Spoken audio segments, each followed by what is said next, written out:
अस्सलामुअलैकुम। सेठी से सवाल के साथ मैं हूं सैयदा आयशा नाज। मेरे साथ मौजूद है नजम सेठी साहब। अस्सलामुअलैकुम। नजम सेठी साहब, एक बार फिर पाकिस्तान का मामला सारी दुनिया के सामने रख दिया गया है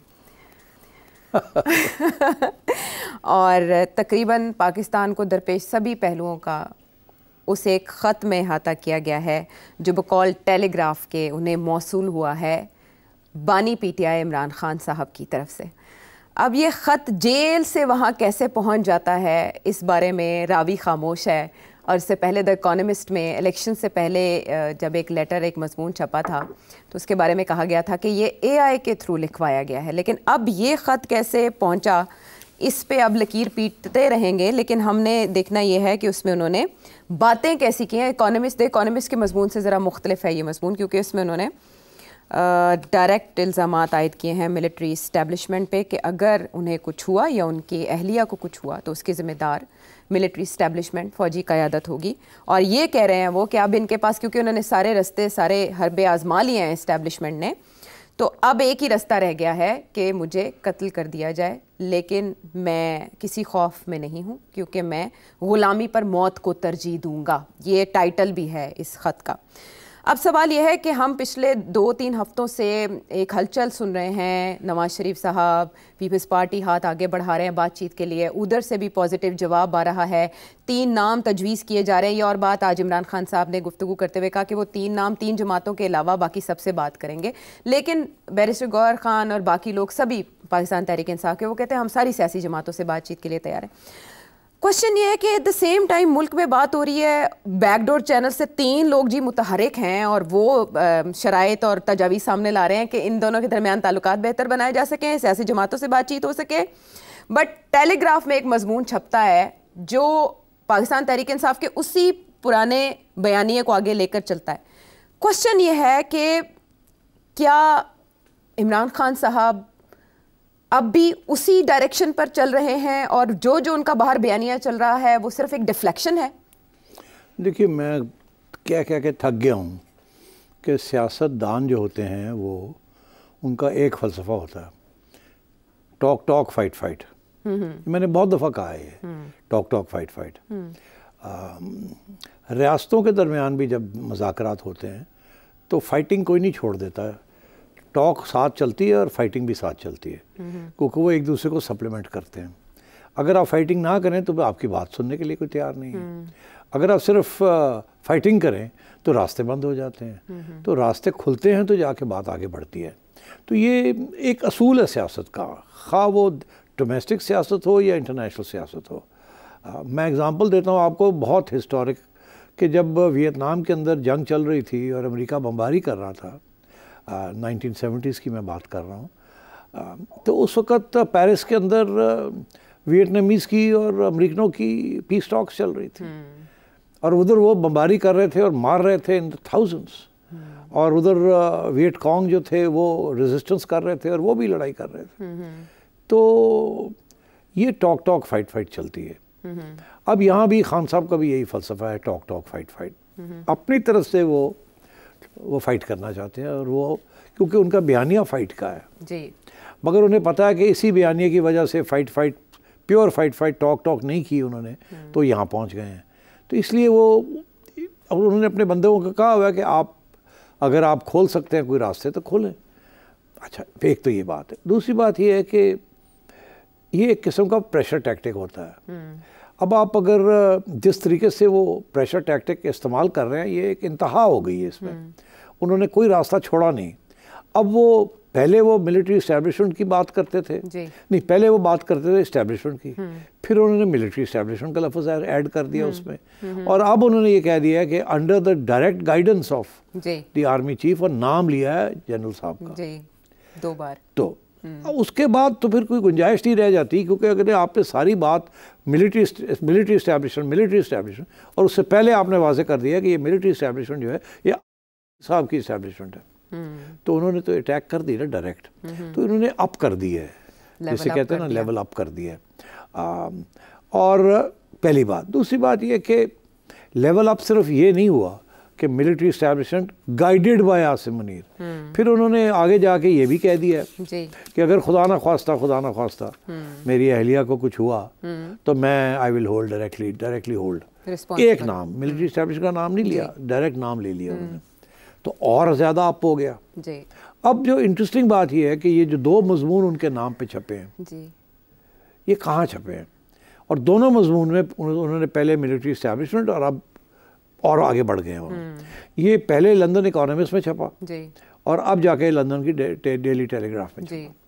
अब ये दोनों जो अखबार हैं, इकोनॉमिस्ट भी और डेली टेलीग्राफ भी, ये राइट विंग अखबार हैं, ये कंजर्वेटिव पार्टी के अखबार हैं, ये लेबर पार्टी के अखबार नहीं है। एक दूसरी बात ये है कि इकोनॉमिस्ट थोड़ा छुप के चलता है और डेली टेलीग्राफ तो ओपनली एंटी पैलेस्टीनियन और प्रो इजराइल और प्रो जायनिज्म है।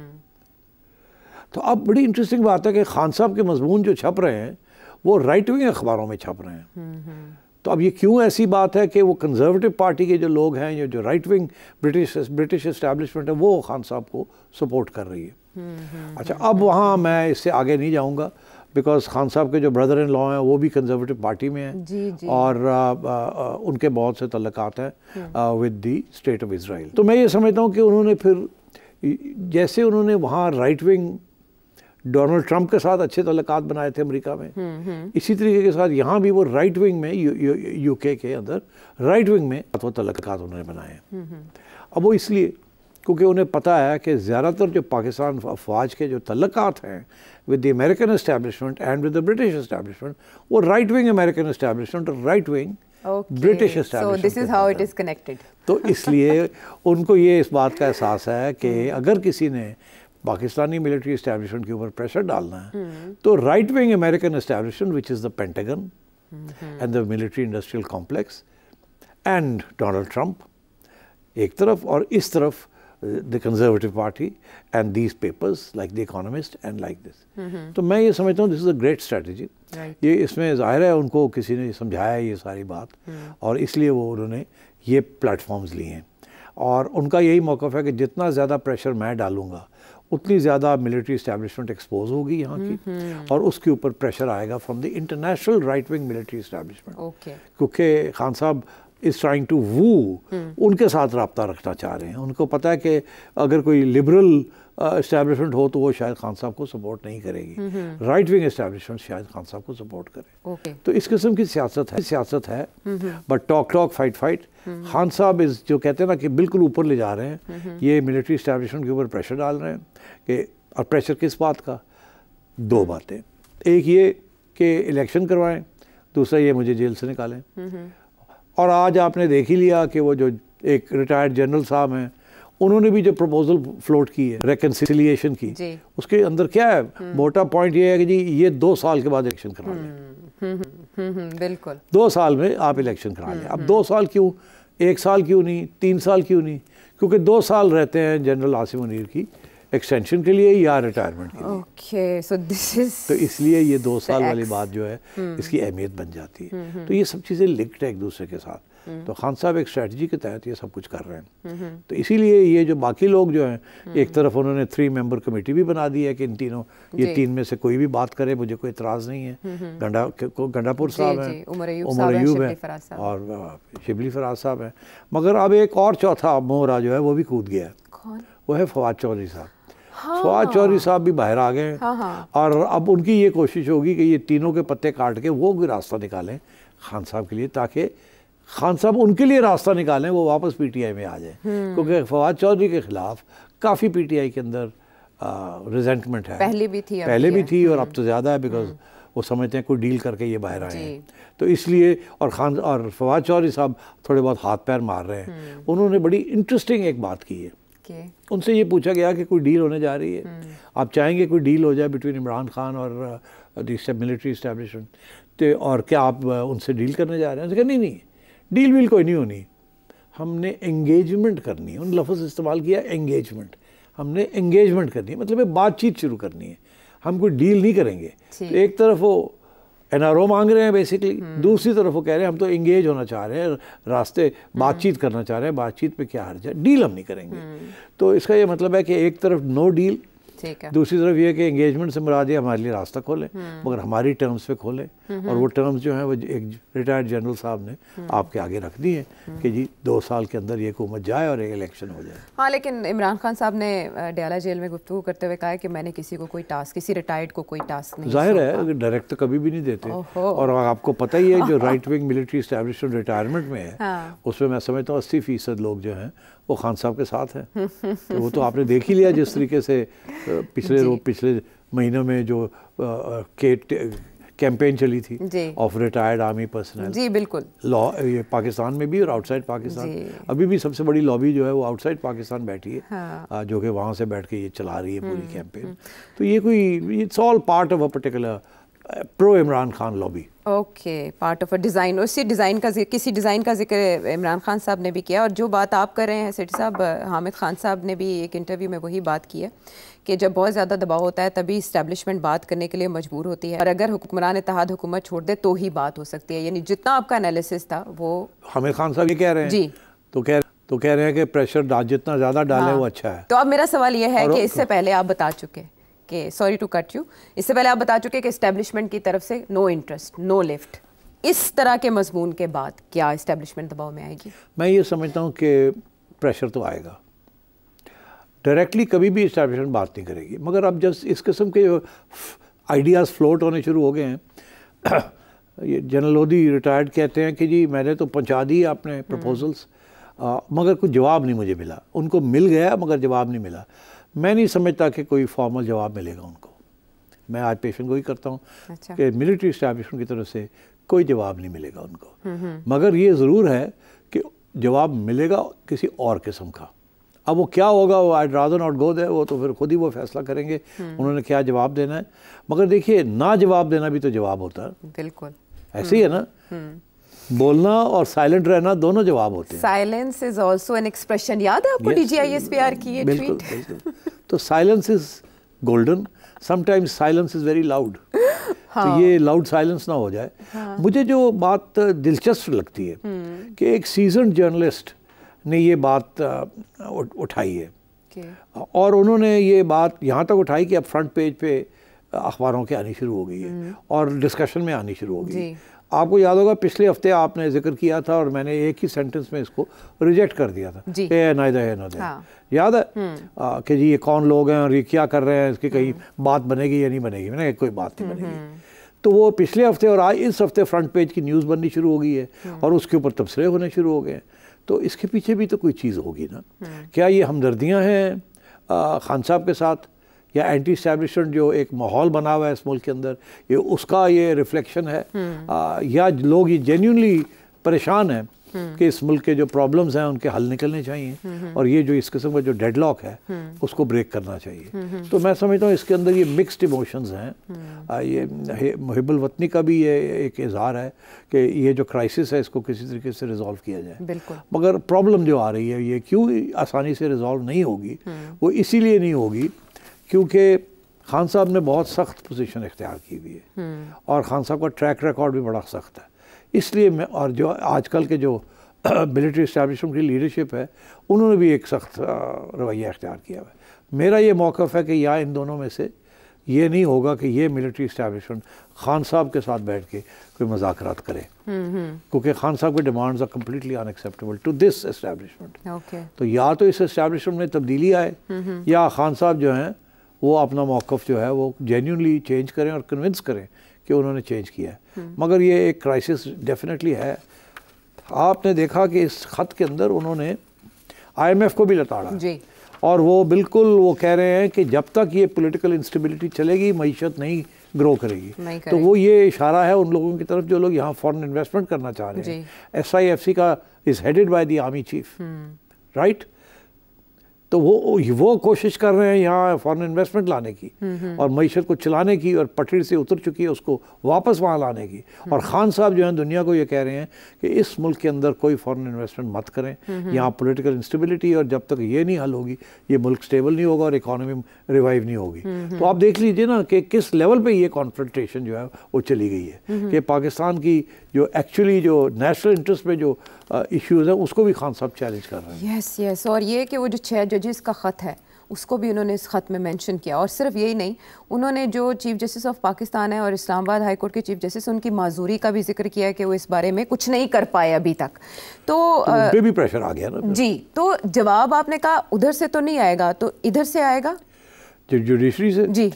मेरा ख्याल है कुछ महीना पहले मैंने ये कहा था कि पाकिस्तान की जुडिशरी अंडर बहुत प्रेशर है, और मैंने ये भी कहा था कि 70% से ज़्यादा, ये एक आर्बिट्ररी फिगर है बट मेरा एक इम्प्रेशन है कि ये जुडिशरी जो है ये भी प्रो पीटीआई है।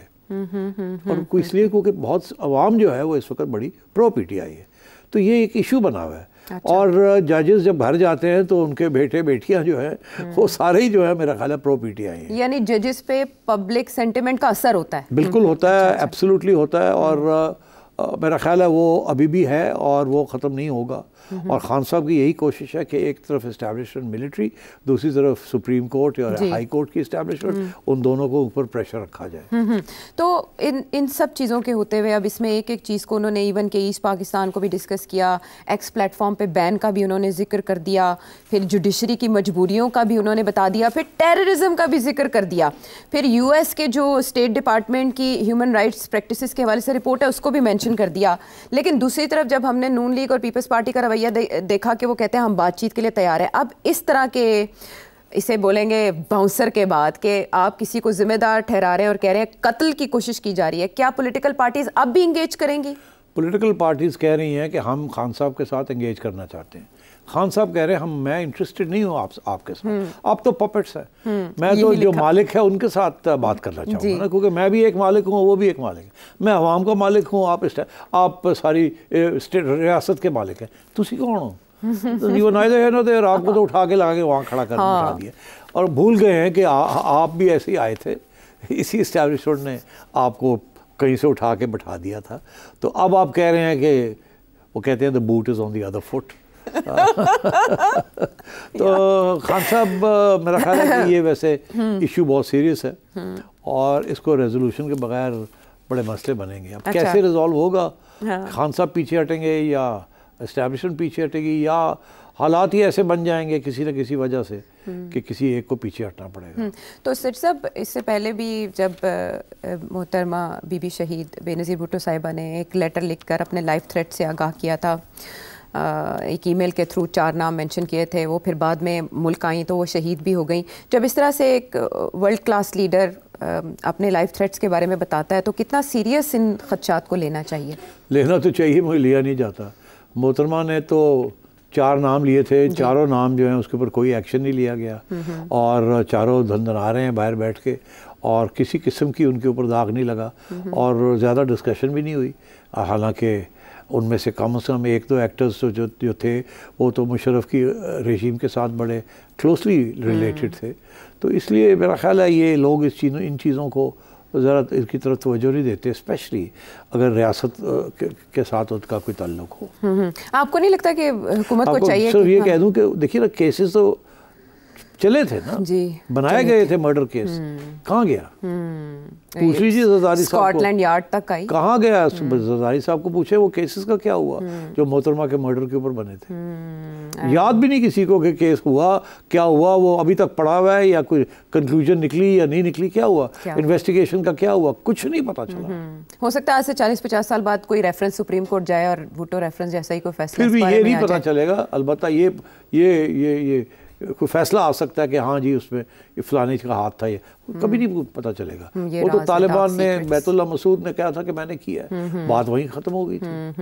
अब वो कैसे किया, क्योंकि उसने फैसिलिटेट किया, कोई कॉन्ट्रैक्ट बनाया गया नहीं बनाया गया एंड सो ऑन, बहुत से सवाल रह गए थे और वो रह ही जाएंगे। ठीक है, मेरे भी कुछ सवाल इससे रिलेटेड रह गए, लेकिन ब्रेक का कहा जा रहा है, हम वापस आके बात को आगे बढ़ाते हैं।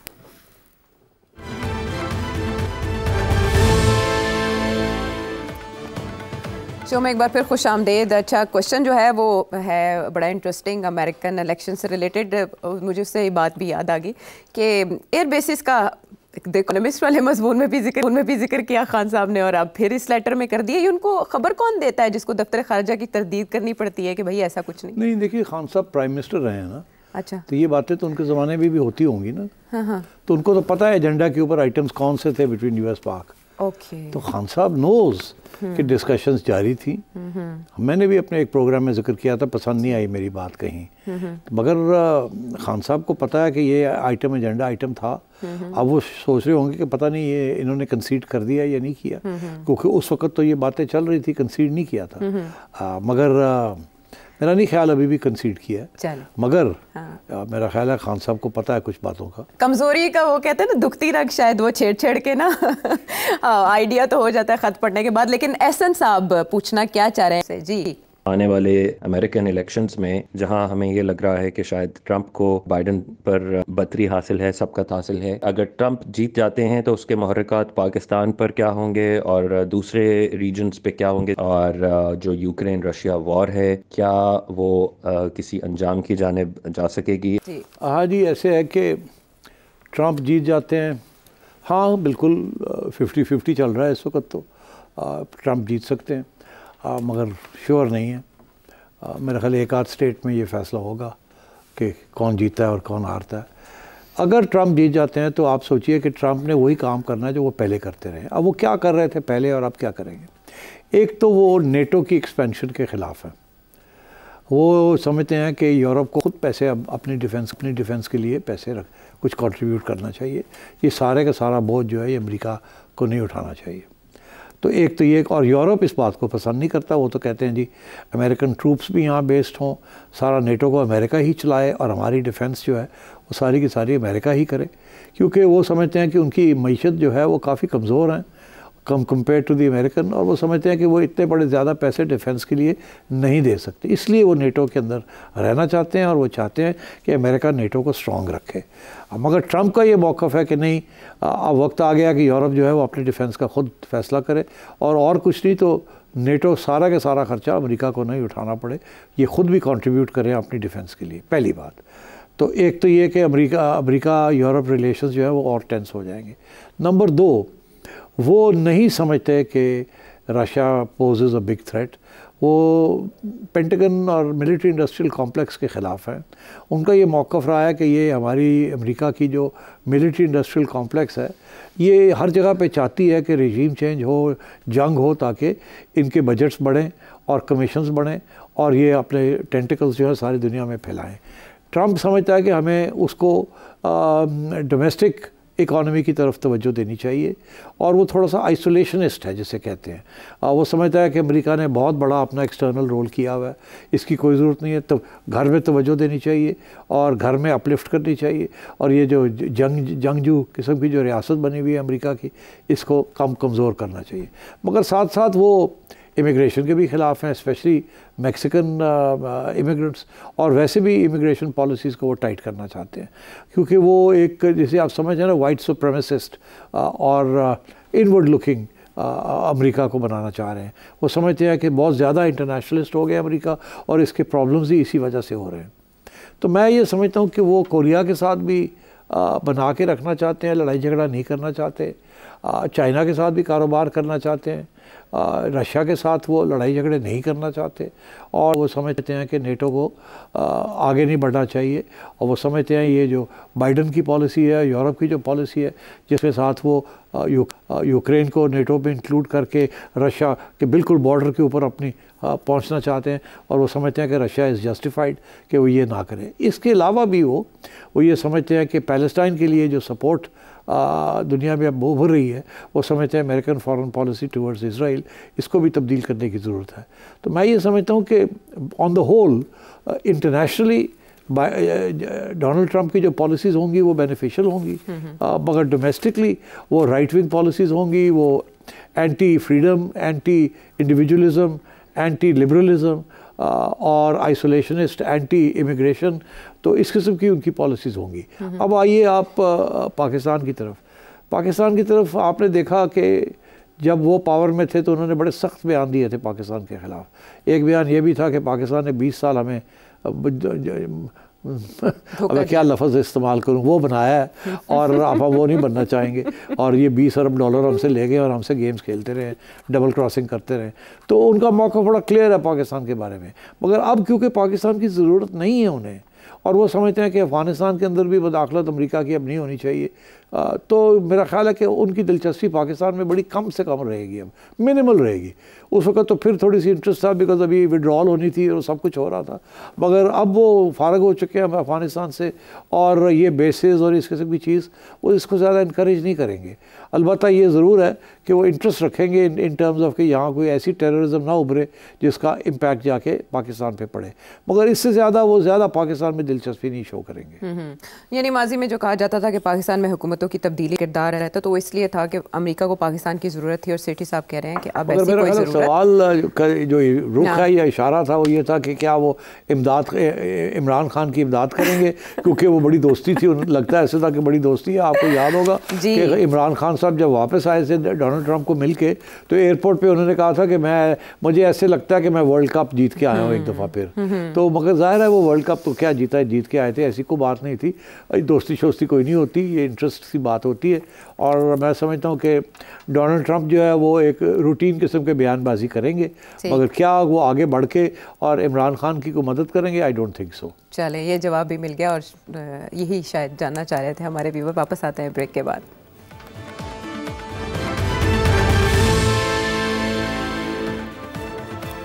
Welcome back to the show. अब आपकी एक और एक्सपर्टीज़ के हवाले से सवाल आया है, ये क्रिकेट से मुतालिक है। आई होप नकवी साहब के बारे में नहीं है। नहीं, हम आपको उधर कोई जो सवाल नहीं लेना नकवी साहब के बारे में या पीसीबी के बारे में। आई नो आप हर बार यही इंस्ट्रक्शन देते हैं, लेकिन जाहिर है हमें भी तो छेड़खानी करनी है, कोई खबर निकलवानी है। क्या सवाल? चले वो अदील साहब क्या पूछना चाह रहे हैं, मेरा ख्याल है उन्हीं की जुबानी शामिल करते हैं। हमारी बड़ी ख्वाहिश है कि पाकिस्तानी क्रिकेटर्स आईपीएल खेलें। आप पीसीबी और गवर्नमेंट ऑफ पाकिस्तान को किन इकदाम करने का मशवरा देंगे कि ये मुमकिन हो सके? देखिए, आईपीएल, इंडियन क्रिकेट बोर्ड और आईपीएल दोनों अलग हैसियत है, मगर ताल्लुक़ है, ज़ाहिर है। मगर जैसे इंडियन क्रिकेट बोर्ड का फ़ैसला है कि वो पाकिस्तान के साथ नहीं खेलेंगे, वो पाकिस्तान क्रिकेट टीम में ही भेजेंगे। बाय द वे इसका ताल्लुक़ आगे चैम्पियंस ट्रॉफ़ी के साथ भी है, वो भी किसी वक्त डिस्कस कर सकते हैं क्या वो आएंगे या नहीं आएंगे, और आखिरी वक्त पे क्या करेंगे या नहीं करेंगे। अभी तो यहाँ तैयारियाँ हो रही हैं कि चैम्पियंस ट्रॉफ़ी में इंडिया अपनी टीम को यहाँ भेजेगा, but we'll see, much will depend on Narendra Modi कि वो ग्रीन लाइट देते हैं या नहीं देते। मगर आईपीएल की बात यह है कि ये इसके ऊपर काफ़ी अरसे से बहस चल रही है। मैंने भी, जब मैं चेयरमैन था, तो मैंने भी इंडियन क्रिकेट बोर्ड के साथ और आईपीएल के जो बड़े लोग हैं उनसे बात की थी कि भाई क्यों नहीं आप पाकिस्तानी प्लेयर्स को इजाज़त देते कि वो आईपीएल में खेलें। अच्छा, उनका एक बड़ा इंटरेस्टिंग मौक़िफ़ था। वो कहते हैं हम अपने प्लेयर्स, इंडिया के जो प्लेयर्स हैं, उनको हम इजाज़त नहीं देते कि वो किसी और लीग में खेलें। अब कोई इंडियन प्लेयर किसी और बड़ी लीग नहीं खेलता जो कि कॉन्ट्रैक्टेड इंडियन प्लेयर्स हैं। रिटायर्ड प्लेयर्स तो खेल लेते हैं। अब फॉर एग्ज़ाम्पल यूएई में इस वक्त एमिरेट्स की एक लीग हो रही थी, वो उसी वक्त होती है जब पीएसएल हो रहा होता है, वो भी T20 लीग है। वो सारी की सारी लीग की जो टीम्स हैं, एक के अलावा सब इंडियन आईपीएल ओनर्स के पास हैं या इंडियन बिजनेसमैन के पास हैं। वो भी अपनी टीम के लिए भी इंडियन प्लेयर्स नहीं ला सकते क्योंकि वो अलाउड नहीं है। इंडिया अपने प्लेयर्स को बाहर नहीं खेलने देता, और जब बाहर उनकी आईपीएल हो रही होती है कि दुनिया के सब प्लेयर्स जो हैं, टॉप प्लेयर्स, वो सबसे पहले उनके लिए अहमियत यही होती है कि हम आईपीएल में खेलें। एक रीज़न, आईपीएल हम यहाँ $2 लाख $2.5 लाख देते हैं पीएसएल के खेलने के लिए, वो 1 मिलियन से ऊपर देते हैं। तो आप खुद ही सोच लीजिए कि जिसने आईपीएल खेलनी है वो फिर पीएसएल तो नहीं खेलेगा, एंड सो ऑन। और तो इंडिया का ये एक पॉलिसी है कि उन्होंने अपने प्लेयर्स को किसी और के लिए किसी और को देना नहीं है ताकि उनकी लीग ना बढ़े। एक ही ये सबसे इम्पोर्टेंट लीग रहे। और पाकिस्तान के तो वो जो है वो गवर्नमेंट पॉलिसी है कि पाकिस्तान के प्लेयर्स को हमने नहीं बुलाना, पाकिस्तान की लीग को सपोर्ट नहीं करना। अब फॉर एग्ज़ाम्पल मैं आपको देता हूँ कि जब आईपीएल हो रही होती है तो आईसीसी जो है सारे बायलैटरल सीरीज़ जो है वो कैंसिल कर देते हैं। जो बायलैटरल मैचेस होते हैं ना इंडिया के किसी और के साथ, या ऑस्ट्रेलिया न्यूजीलैंड, या ऑस्ट्रेलिया इंग्लैंड, या इंग्लैंड पाकिस्तान, वो सब कैंसिल हो जाते हैं। वो कहते हैं कि जब आईपीएल हो रही है तो सारे के सारे टॉप प्लेयर्स जो है वो आईपीएल जाएंगे, और उस वक्त और कोई इंटरनेशनल क्रिकेट नहीं होगी। इतनी बड़ी सपोर्ट है आईपीएल को from the international cricket council. और अब आगे जाके मैं आपको बता दूं कि नवंबर में एक नया प्रेसिडेंट या चेयरमैन बनेगा आईसीसी का, और चांसेस यही हैं कि जे शाह साहब जो BCCI के इस वक्त हेड हैं वो ही जाके ICC के बीच बनेंगे। ये पहली, अगर ऐसे हुआ तो ये पहली दफ़ा नहीं होगा। इससे पहले श्रीनिवासन साहब थे, वो BCCI के भी हेड थे और वो ICC के भी चेयरमैन बने। अब फिर मेरा ख्याल है ऐसे ही होने जाएगा, क्योंकि इंडिया जो है is the biggest contributor to ICC, और ICC आप समझें इंडिया ही चलाता है। एशियन क्रिकेट काउंसिल भी इंडिया चलाता है, IPL भी इंडिया चलाता है। और तो ये इस किस्म के मसाइल हैं। जब तक नरेंद्र मोदी इस बात पे रजामंद नहीं होगा कि पाकिस्तान के साथ बराह रास्त क्रिकेट खेलनी है और पाकिस्तान की टीम जो है वो इंडिया की टीम पाकिस्तान में आके खेले, उस वक्त तक IPL भी शायद पाकिस्तानी प्लेयर्स को इजाज़त नहीं देगा। बिल्कुल ठीक, समझ गए आपके असल मसला है कहाँ। अब साहिबुल इस्लाम साहब चित्राल से सेठी साहब से क्या जानना चाहते हैं? सेठी साहब से मेरा सवाल ये है कि पहले ज़माने में जब वो शो करते थे तो उसके पास एक रेड कलर का मफलर होता था, आजकल वो नहीं पहन रहा है, इसकी वजह क्या है? पहले ज़माने में सेठी साहब, पहले ज़माने में अच्छा, पहले ज़माने में मैं लाल मफलर पहनता था, अब क्यों नहीं पहनता हूँ? ओहो, ये तो बड़ी, जिसे कहते हैं ना, क्लोज टू द होम ये सवाल है। अच्छा देखिए, अब आप 2 मिनट हैं तो मैं थोड़ी सी कहानी खींचूँ। देखिए, ये लाल मफलर का जो मेरे साथ ताल्लुक़ है, ये 1960 की दिहाई का इसका ताल्लुक़ है, इसके साथ ताल्लुक़ है। हम यूनिवर्सिटी में थे UK में, और उस वक़्त 65 और 66, 67, 68, 69 एक वियतनाम में वॉर चल रही थी, जिसके ख़िलाफ़ स्टूडेंट कम्युनिटी दिन ब दिन बढ़ रही थी और डेमोन्स्ट्रेशंस हो रहे थे। और मुझे याद है उस वक्त लिंडन बेंस जॉनसन अमेरिका के प्रेसिडेंट थे, जो कि बने थे after John F Kennedy was assassinated. ये वाइस प्रेसिडेंट थे, ये बने, इन्होंने वियतनाम के अंदर वॉर को एक्सटेंड किया। और स्टूडेंट कम्युनिटी और लिबरल कम्युनिटी जो थी वो they were all against this war. तो हमें याद है हम बड़ी डेमोन्स्ट्रेशंस में हिस्सा लेते थे, लंदन में भी, कैम्ब्रिज में भी। और उस वक़्त ये ज़्यादातर ये जो डेमोन्स्ट्रेशंस थी against Lyndon Baines Johnson and the American involvement in the Vietnam war, हम कहते थे hey LBJ, how many kids did you kill today, hey LBJ, फिर हो ची मिन, हो ची मिन। तो वो अब आपको पता है, ये जो लेफ्टिस्ट रेजीम्स थी या जो कम्युनिस्ट रेजीम्स थी जिसके ख़िलाफ़ ये जंग छिड़ी हुई थी, अमेरिका ने छिड़ी हुई थी। चाइना का भी है रेड, रशिया का भी रेड था, वियतनाम का भी झंडे के अंदर रेड है। तो ये red colour comes from the communist regimes. अच्छा, ये तो शुरू से ऐसे ही है, मगर इंटरेस्टिंग बात यह है कि स्टूडेंट्स ने ये रेड कलर उस वक़्त, जिसमें खादम भी शामिल था, क्योंकि उस वक़्त जो जंग छिड़ी हुई थी was against, it was an imperialist war against Vietnam. और उसमें अमेरिका लाखों की तादाद में, हज़ारों की तादाद में, सैकड़ों की तादाद में ज़ख्मी और किल कर रहा था, और बॉम्बिंग हो रही थी B-52s की। तो उस वक़्त जब ये डेमोन्स्ट्रेशंस होते थे तो बहुत से लोगों ने रेड फ्लैग्स पकड़े होते थे, या रेड स्कार्फ्स पहने हुए होते थे, या लाल टोपियाँ पहनी हुई होती थी as a measure of solidarity. तो ये रेड स्कार्फ की बैकग्राउंड वो है। मैंने तो कैम्ब्रिज में फिर throughout my 4-5 years there मैं तो रेड स्कार्फ ही पहनता रहा। कोई दाढ़ी वाड़ी भी रखी हुई थी थोड़ी सी। अच्छा, हाँ, उस ज़माने की तस्वीर है कोई? वो पता नहीं, वो छुपा के रखी है। तो अब मैंने देखा जहाँ जब मैं आया तो शुरू में मैंने भी रेड स्कार्फ यहाँ भी पहनना शुरू कर दिया। एम ही जैसे कहते हैं ड्रामा, कि चलो थोड़ा सा निशानदेही हो जाए, हाँ, कि कुछ याद रहेगा पुराने ज़माने जब हम भी एहतजाज करते थे, सड़कों पर निकलते थे। अब तो हिम्मत नहीं है, तो उस वक़्त थी। तो फिर मैंने देखा एक दिन कि वो इमरान खान साहब ने रेड स्कार्फ पहना हुआ है। तो मैंने कहा अरे ये क्या हुआ? तो फिर मैंने सोचा कि खान साहब को भी ये शायद इसी किस्म की सोच होगी कि वो भी अब अपने आप को एक रेबल सोच रहे हैं और रिवोल्ट करना चाह रहे हैं। तो जाहिर है वो इनकलाब का रंग जो है वो लाल ही था ना, तो खान साहब ने भी फिर इनकलाबी बन चुके थे। वो फिर जब, और मैंने कहा यार ये मेरा एक स्कार्फ था, अब खान साहब ने भी पहनना शुरू कर दिया।